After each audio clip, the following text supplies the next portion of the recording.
दोस्तों, उम्मीद करता हूं कि ये कहानी आपको जरूर पसंद आएगी। पसंद आई तो अपने दोस्तों के साथ शेयर जरूर करें और चैनल पे नए हैं तो इंस्पायर्ड स्टोरी यूट्यूब चैनल को सब्सक्राइब जरूर करें। चलिए कहानी की ओर।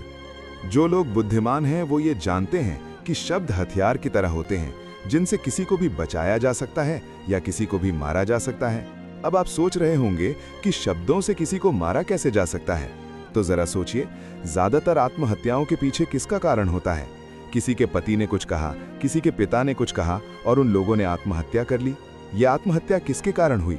वो पीड़ित के मन को इतना दुखी कर गए कि उसके मन से वो दुख सहना और ज्यादा बर्दाश्त करना नामुमकिन हो गया और इसी वजह से उन्होंने आत्महत्या कर ली। ऐसे ही आपके शब्द किसी को नया जीवन प्रदान कर सकते हैं। जब कोई आदमी उदास होता है या दुखी होता है तो आपके शब्द उसमें एक नया जोश, एक नया उत्साह भर सकते हैं और एक हारा हुआ आदमी अपने जीवन में एक नई शुरुआत कर सकता है, सिर्फ शब्दों के माध्यम से, हमारी वाणी के माध्यम से। तो अब तक आप ये तो समझ ही गए होंगे कि हमारे शब्द हमारे जीवन को किस तरह निर्धारित करते हैं, शब्दों में कितनी ताकत होती है और किसी से बात करते वक्त हमें कितनी सावधानी से अपने शब्द बोलने चाहिए। आज जो बौद्ध कहानी मैं आपको सुनाने वाला हूं, उसमें आपको सीधे तौर पर कुछ ऐसे तरीके पता चलेंगे, कुछ ऐसी परिस्थितियां पता चलेंगी जहां पर आपको हमेशा चुप रहना चाहिए। कुछ परिस्थितियों में अगर आप कुछ नहीं बोलेंगे तो वही आपके लिए सबसे ज्यादा बेहतर होगा। इससे पहले कि आप इस कहानी में खो जाएं, इस चैनल को सब्सक्राइब जरूर कर लें। तो चलिए कहानी शुरू करते हैं। एक बार की बात है, एक युवा लड़का एक बार एक बौद्ध भिक्षु के पास पहुंचा। वो काफी परेशान लग रहा था और उसने बौद्ध भिक्षु से जाकर पूछा कि हे महात्मा, मैं अपने आप से परेशान हूँ, अपने आप से दुखी हूँ। बाहरी रूप से मुझे कोई दुख नहीं है, मैं धन धान्य संपन्न हूँ, मुझे कोई शारीरिक रोग भी नहीं है, लेकिन मैं खुद से परेशान रहता हूँ, अपने मन से परेशान रहता हूँ। अक्सर मेरी बातों को मेरा कोई भी दोस्त गंभीरता से नहीं लेता है और ना ही मेरे परिवार के लोग मेरी किसी बात को गंभीरता से लेते हैं। मैं जो कुछ भी सलाह देता हूँ या तो वो उसे मजाक में उड़ा देते हैं या फिर उसे गंभीरता से लेते ही नहीं है। मेरी बातों को कोई गंभीरता से क्यों नहीं लेता है? क्यों मेरी बातों पर कोई अमल नहीं करता? क्यों मेरी बातों में कोई रुचि नहीं दिखाता? क्या कारण है? कृपया मुझे बताने का कष्ट करें और मेरे मन के इस दुख को दूर करें। ये सुनकर बौद्ध भिक्षु ने कहा कि आज सुबह मैं चालित ध्यान करके वापस आ रहा था। रास्ते में कुछ कौवे कांव कांव कर रहे थे और वहीं पर जब मैं चलता हुआ कुछ दूर आया तो मुझे एक मोर की मधुर आवाज सुनाई दी। ये सुनकर अचानक मेरे मन में ख्याल आया कि कौवे कितना कांव कांव करते हैं, कितना बोलते रहते हैं, लेकिन कोई भी प्राणी कौवे की आवाज को पसंद नहीं करता। मोर हमेशा सही परिस्थिति के हिसाब से बोलता है। जब भी बारिश है तो आपका मन भी शांत हो जाता है।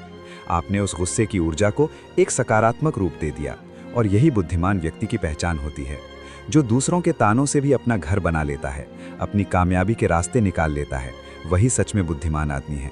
जो जहर को भी दवा बनाकर इस्तेमाल करना सीख जाए, वही असली बुद्धिमान होता है। चौथी जगह जहां आप चुप रहेंगे तो आपके लिए वही सबसे ज्यादा बेहतर होगा। जब चार लोग आपस में बैठकर बातें कर रहे हों, कोई बैठक कर रहे हों, तो वहां पर जब चार लोग बात कर रहे होते हैं तो चारों लोग एक साथ तो बात कर नहीं सकते। एक बार में एक व्यक्ति बोलेगा और तीन सुनेंगे, तभी वो बैठक कामयाब हो पाएगी, तभी वो चर्चा सही रूप में आगे बढ़ पाएगी। लेकिन अगर कोई आदमी ऐसा बैठा हुआ है जो बीच में ही दूसरे की बात काटकर अपनी बात को ऊपर रखना चाहता है, तो ऐसे में वो चर्चा या वो बैठक आपको कहीं नहीं पहुंचाएगी और चारों लोगों के बीच आप सबसे मूर्ख कहलाओगे। अगर आपको अपनी बात कहनी है तो सामने वाले को अपनी बात पूरा करने दो, उसके बाद अपने विचार रखो। यही एक भद्र पुरुष या फिर कहें अच्छे आदमी की पहचान होती है। और आखिरी जगह, अगर हमारे माता पिता हमें कुछ कह देते हैं, हमारे बड़े बुजुर्ग हमें किसी बात पर डांट देते हैं या हमें थप्पड़ भी मार देते हैं, तो ऐसी जगहों पर आपका चुप रहना ही उनके प्रति सम्मान दिखाएगा, उनके प्रति आदर का भाव व्यक्त होगा। अगर आप उनके सामने उनका विरोध कर देते हैं, उनका प्रतिरोध कर देते हैं, तो वो गुस्सा तो थोड़ी देर बाद शांत हो जाएगा, लेकिन वो कही गई बात, वो विरोध किया हुआ शब्द या फिर कुछ भी उल्टा सीधा हमेशा आपके मन को सताएगा। और आपके माता पिता को हमेशा यही लगेगा कि ये हमारी इज्जत नहीं करता, हमारी बात नहीं मानता, क्योंकि ये कमाने लग गया है, ये बड़ा बन गया है। ऐसी ऐसी बातें उठेंगी, ऐसे ऐसे तंज कसे जाएंगे। इसीलिए ऐसी जगह पे आप मौन रहिए, चुप रहिए, कुछ मत बोलिए। अपने गुस्से को अपने अंदर ही पी लीजिए, कुछ व्यायाम कर लीजिए, भाग लीजिए, दौड़ लीजिए, आपका मन अपने आप शांत हो जाएगा। आखिर में बौद्ध भिक्षु ने अपनी बात को खत्म करते हुए कहा कि कम शब्दों में अपनी भावनाओं को उतारना सीखो। शब्द हथियार की तरह होते हैं। बोलो तो होश में बोलो, ध्यान में बोलो।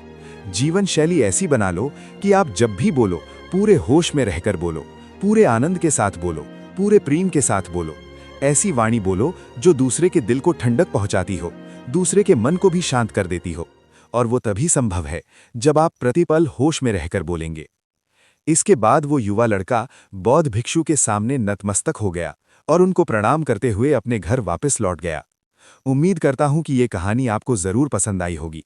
पसंद आई हो तो अपने दोस्तों के साथ शेयर जरूर करें और चैनल पर नए हैं तो इंस्पायर्ड स्टोरी यूट्यूब चैनल को सब्सक्राइब जरूर करें ताकि वीडियो आपके पास पहुंच पाए। धन्यवाद।